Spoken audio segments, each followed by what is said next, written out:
शेतकरी बांधवांनो नमस्कार, सर्वांना नमस्कार। आज आपण आलेलो आहोत मोहा शिवारामध्ये, तालुका कळंब, जिल्हा धाराशिव येथील शेतकऱ्यांच्या केळीच्या बागामध्ये आलो। ही साधारण पूर्णतः 2.5 एकरची बाग आहे। ही आपण एक परिस्थिती बघू शकता, युद्धजन्य जी परिस्थिती, अमेरिका, इस्रायल, इराण यांच्या युद्धाचा फटका आपल्याला काय झालेला आहे बाबा, केळी एक्सपोर्ट होई नाही किंवा शेतकरी किंवा आपण जरी एखाद्या रिलेटिव्हला म्हणलं केळी घेऊन जावा, ते पण घेऊन जाणे स्थानिक बाजारामध्ये पूर्णतः फळबागणं डम झालेलं आहे। कुठलीही गोष्ट एक्सपोर्ट होई नाही।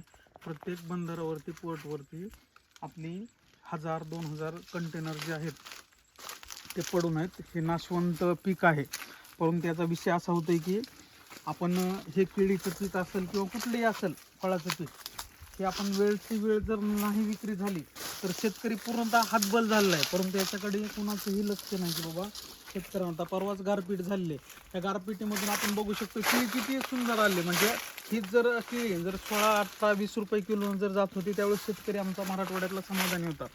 मराठवाड्याला हा कोरडा किंवा दुष्काळी भाग म्हणून जी ओळख होती, ती शेतकऱ्यांनी काबाड कष्ट करून ही पुसली होती ओळख। परंतु हे अचानक झालेल्या युद्धामुळे किंवा हे म्हणजे दुष्काळापेक्षाही जास्त झळा शेतकऱ्यांना सोसण्याची वेळ आलेली आहे। हे आपण बघू शकताय की असं म्हणजे हे जे घड लागलेले आहेत केळीचे, ते आपण बघू शकतोय। पण शेतकरी स्वतः ही केळी खात नाही की बाबा मला चांगला भाव यावा, मी एवढं काबाड कष्ट केलेलं आहे, या कष्टाचं मला चीज व्हावं किंवा मला फळ भेटावं, याच्यासाठी जे काबाड कष्ट करतायत, तरीही शेतकऱ्यांची केळी अतोनात नुकसान होते। हे आपण बघू शकतोय।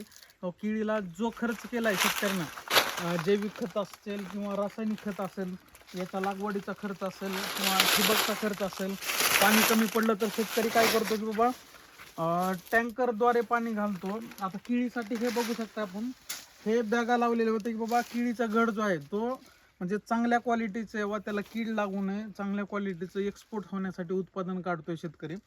त्या शेतकऱ्यांसाठी हे आज आपण बघू शकताय, झाडाची झाडं हे असे पडू लागलेले। हे कसं उत्पादन आहे हे आपण म्हणजे प्रत्येक वेळा आपण जे म्हणजे न्यूजवरती बघतो, प्रत्येक ठिकाणी बघतो, पण प्रात्यक्षिक जाऊन शेतकऱ्यापर्यंत कुणी आता विचारलं नाही की बाबा तुझा केळीचा म्हणजे बाग किती आहे किंवा पेरूचा बाग किती आहे, सीताफळ किती आहे। म्हणजे आज जे द्राक्षाच्या बागाची तीच परिस्थिती, बाबा एक्सपोर्ट कुठलाही माल होई नाही। व्यापारी येतात, बघतात, 5 ते 6 रुपये किलो म्हणतात। जर एक कॅरेट भरलं तर 20-25 किलोचं होतं, 25 म्हणजे 150 रुपयाला कॅरेट म्हणतात। आणि ज्यावेळेस ते न्यायची वेळ येते, आज हे केळी आता एक 5 ते 6 दिवसामध्ये याचं काय होतं तर आपण इथून बघू शकतो, हे बाग पडलेलं आहे। म्हणजे एक 3 ते 4 दिवसामध्ये पूर्णतः घड खाली येणार आहे।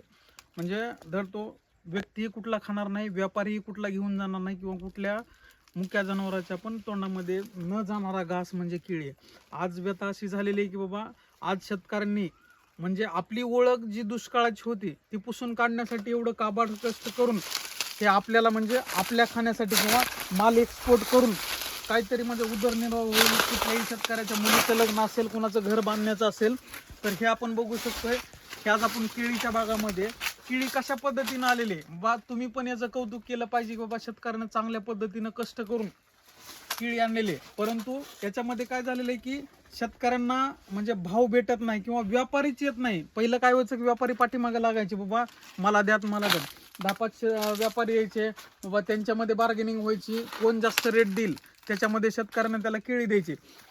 परंतु आज अशी परिस्थिती आहे, पूर्णतः केळी अशी वाकलेली दिसते आपल्याला। हे 4 ते 5 दिवसात नाशवंत होणारं पीक आहे। म्हणजे हे जर झाड पडलं तर शेतकऱ्यांना नुकसान, झाड पडलेलं पण आहे।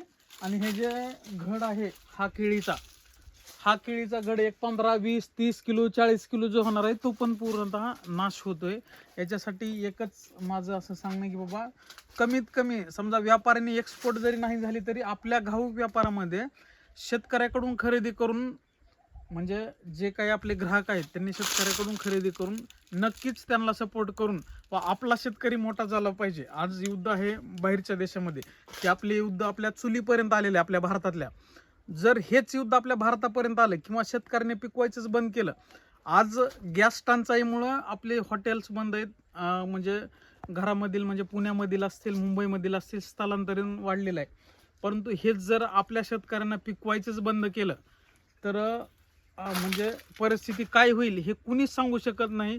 जसं की आजच्या युद्ध परिस्थितीमध्ये तिसरं महायुद्ध जे आपण एवढे दिवस ऐकत होतो त्याच पद्धतीची परिस्थिती आहे. परंतु आपला शेतकरी वाचला तरच आपण वाचू शकतो. एवढंच विनंती की बाबा शेतकऱ्यांना प्रोत्साहन करा, त्यांना अनुदान द्या, शेतकऱ्यांसाठी मदत करावीत किंवा आपणही शेतकऱ्याबद्दल म्हणजे आत्मीयता ठेवावी.